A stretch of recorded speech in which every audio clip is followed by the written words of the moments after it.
was the victim of a scam. I was caught up in FOMO and super excited and honestly maybe even a little greedy when it came to a copy of Amazing Fantasy. It was a deal that wasn't too good to be true, but it was a good deal. I went after it, and thankfully I recognized that it was a scam. So maybe you've caught a brick facial. And as I say that, you probably have no clue what a brick facial actually is. But you can picture your face and a brick, and you know that that is not a good scenario.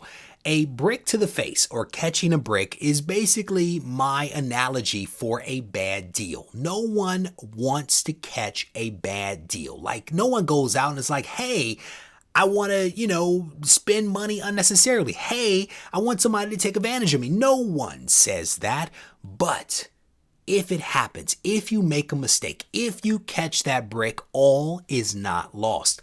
In this video, I'm going to spend some time talking about 5 practical tips for if you catch a brick.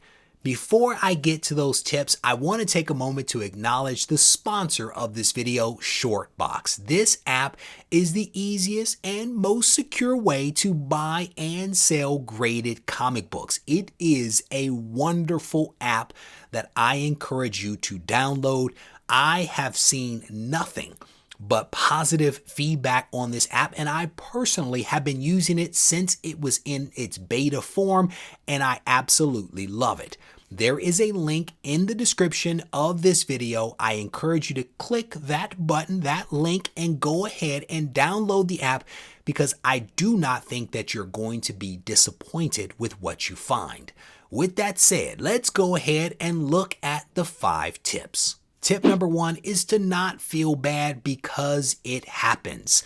I personally have never met a person that has not caught a brick in some form or fashion. It happens. If you are out there buying and selling comics, you're going to probably have an issue at some point. Either you're going to pay too much, or you're going to buy a comic that looks great online, then it shows up and it's not what you expected, or maybe even the book is a sweet deal, but then it gets crunched up in the mail and now it's completely worthless and the seller won't do anything about it. Bad deals happen, right? Things go wrong. It's actually okay, right? The thing is that we can actually learn a lot from a brick facial. We can learn what not to do. We can learn to duck. We can learn how to change our behaviors and how to change our interaction with other people. I see a lot of folks on the social media that get mad at sellers that do not ship books properly. People have every right to be upset about a book that has been shipped and damaged. Every right. Hard stop. But the question that I have to ask is, what are those people doing to prevent that from happening in the future? Have they thought about reaching out to the seller to make some recommendations on the proper way to box up a comic and mail it off, versus assuming that the seller knows how to actually properly ship a comic? And I will tell you that there are ways that you can make some recommendations to people without offending them. And I actually have videos here on the channel that talk about that. But the point here is that things will go wrong. Question is, what lessons can we learn from what goes wrong, and how do we change things in the future so as to avoid that brick facial? Tip number 2, and this is something that I've spoken about before, is to figure out why and how you caught that brick. As I mentioned in tip number 1, things go wrong all the time, but you have to take the time to ask yourself, why and how did this happen? You have to take the time to reflect upon your actions as well as the actions of the other party that was involved and figure out where things went awry. As I cited in my first example, I think that there typically are two sides of the story, and the answer and the truth is somewhere in the middle. And so by taking this time to ask yourself some really tough questions around what could you have done better? What could you have done differently? Instead of just focusing on the other party, I think that again, as you move forward, you're less likely to make some of those same mistakes. The third tip that I want to offer is to ask yourself what happens next. So you caught a brick. It happens. You've taken some time to evaluate the who, what, when, why, where. What happened, why it happened, how it happened. The next question is, what happens next? What are you going to do about it? Are you going to change your behaviors? Are you going to change how you interact with people? If you bought a book and overpaid for that book, do you sell that book and try to recover some of what you actually spent?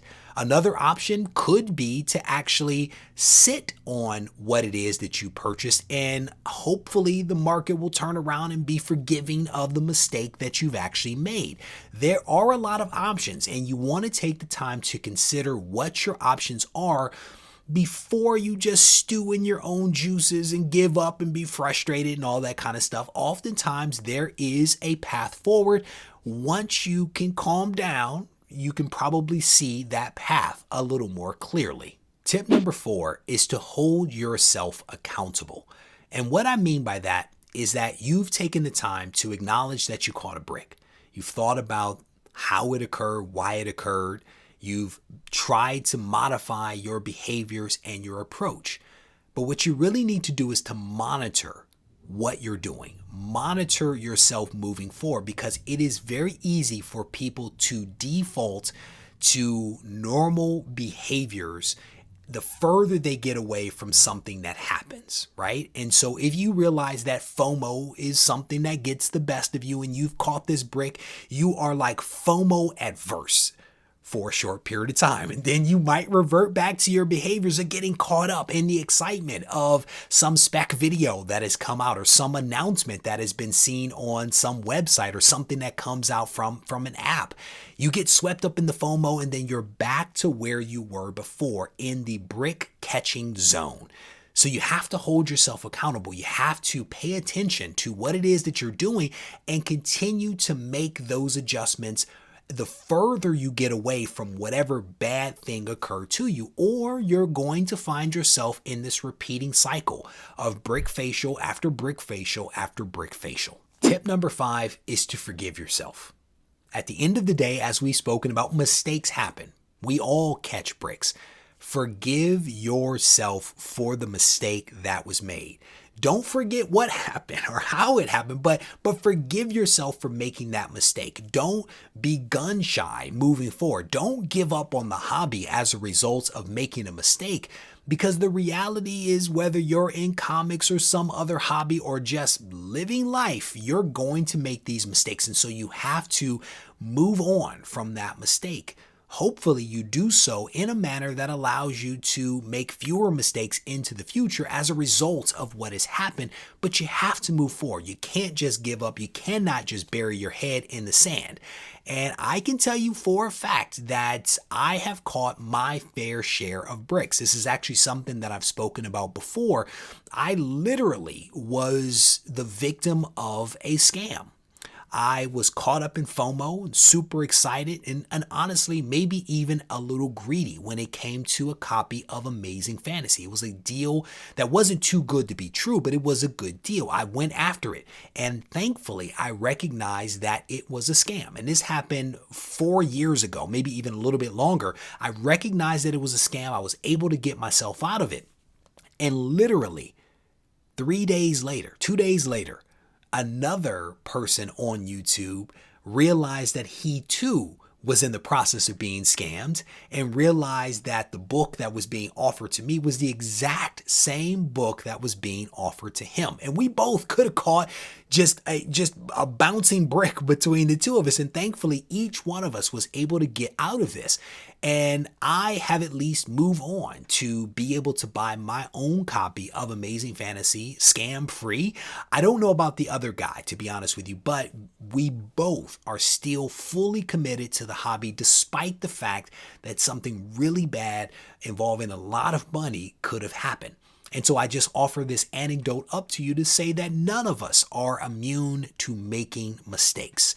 With that said, I'm going to wrap this video up. If you haven't yet subscribed to the channel, I want to encourage you to do so. That way you don't miss out on any of the content that comes out from the channel. I also want to acknowledge our sponsor once again, Shortbox, for putting me in a position to be able to release these types of videos on an ongoing basis. If you need to reach out to me, feel free to do so on Instagram at Regie Collects. Take care.